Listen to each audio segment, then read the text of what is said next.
Hello everyone and welcome to my channel. Today we're going to talk about Git and not the usual Git commands like push, pull, merge, etc. But we're going to talk about the commands that are not frequently used but provide great support in daily Git related work. So now to work with Git commands we need to have a Git repository. And what other place to look for a Git repository other than GitHub?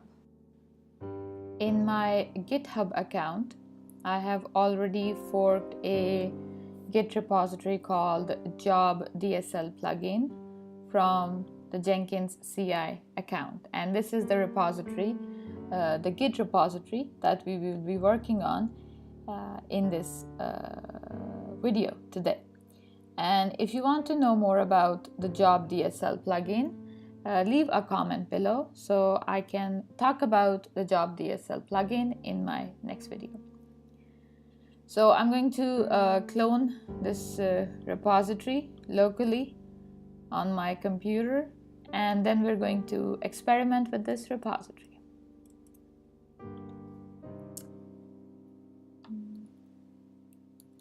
Let's do things the right way and make a proper directory and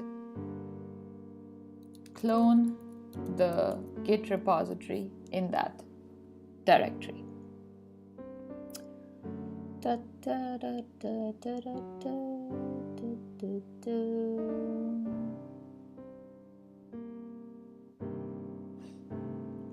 Great. Now we have cloned a Git repository called the Job DSL plugin locally on our computer. Let's get started with the first command that I have selected for this video tutorial called the git log command. And as the name suggests, the git log command shows or represents the commit log that exists on your repository. And if you look at the output of the git log command, it is very text-based.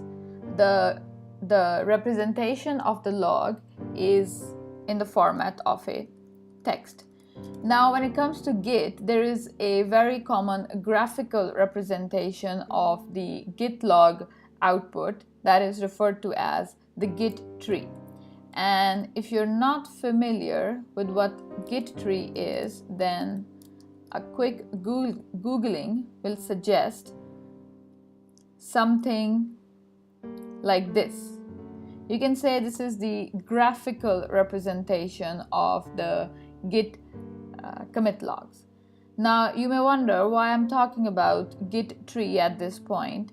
It is because that we can use the git log command with the flag called graph to display the output in the format of a Git tree.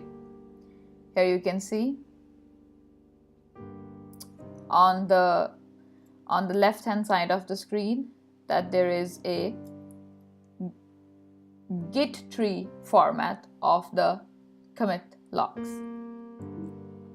You can also limit the output of the git log command by specifying the number of commits that you want to view. For example, in my case, I want to view the last 4 commits in a graphical format. So I'll just write -4 and it will display the output of the last 4 commits in a graphical format. The next command that I want to talk about is called git alias, and this command is used to create shortcuts for long Git commands. Git commands, if they're used properly with the proper flags, they do have a tendency to get pretty long. So git alias comes in really handy if you want to create shortcuts for your Git commands. For example, let's create a alias for the git log graph command that we just used in our previous example. So this is more of a Git configuration rather than a Git command. So we want to make sure that this Git configuration for the shortcut that we're creating is global. Let's call our alias as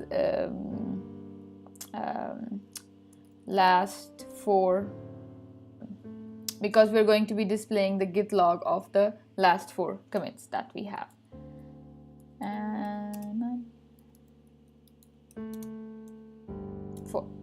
So now if we want to display the git tree of the last 4 commits on our repository, all we have to do is just write git log git last 4, and here it goes. It will display the exact output of the git log --graph--4 command. Now if you have created an alias, you would also want to know how to unset or reset the alias. So in order to unset the alias, we will use the git config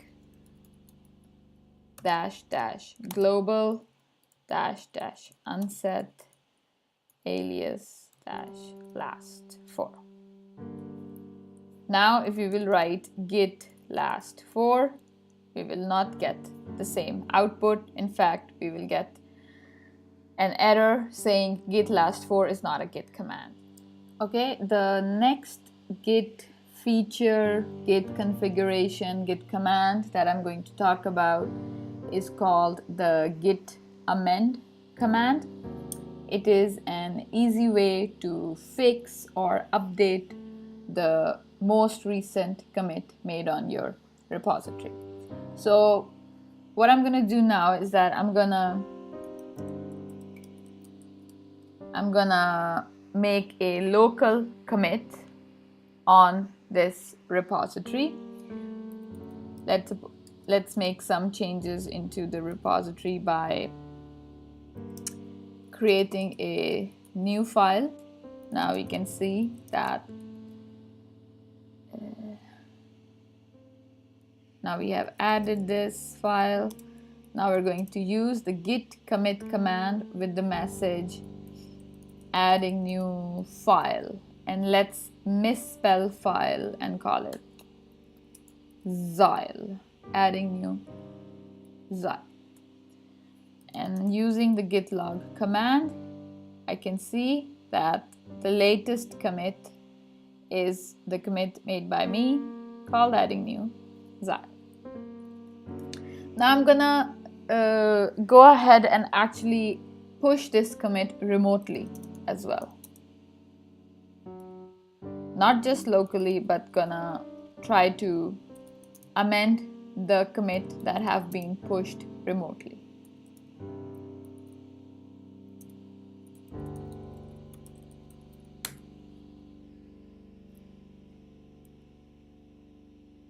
Okay, now it's pushed. Let's go to our GitHub. Here in the commits section, I can see that the latest commit is made by me and the commit message is adding new Xyle. And after I've made this commit, I've realized that I have made a mistake or a spelling mistake, or I have forgotten to add a file or update a file in my commit. So what I'm going to do is use the git commit message with the amend flag and with the updated or corrected message, call the updated message adding new file updated. Now if I perform git log, I can see that my commit message or my most recent commit message have been updated. Now the next step is to push this updated commit remotely, because for now we have only fixed it locally. So I'm gonna perform git push origin master -- force. Although I don't recommend using the force command, but in this case we will use the force command.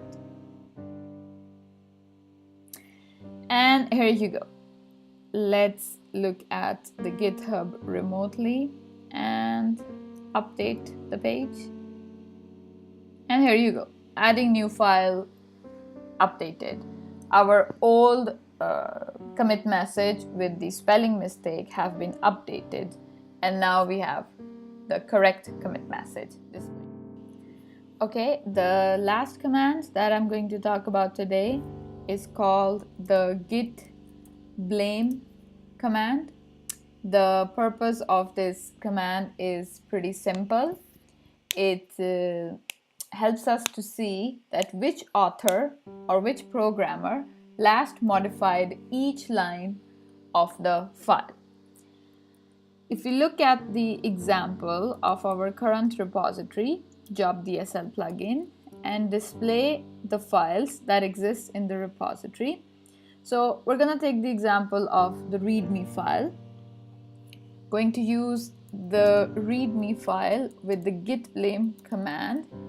The output of the command is something like this.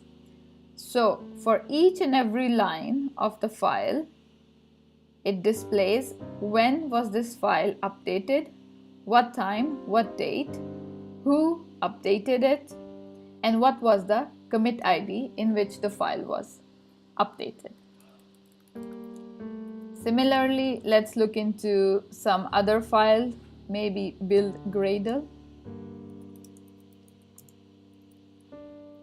Here you go again. Each and every line, when was it updated, who updated it, and in which commit ID it was updated. Okay, that's it for today. That's all the commands that I had selected for this video, and hope you had a good time and enjoyed the video, because I had a really good time making this video. Thank you for watching. Bye.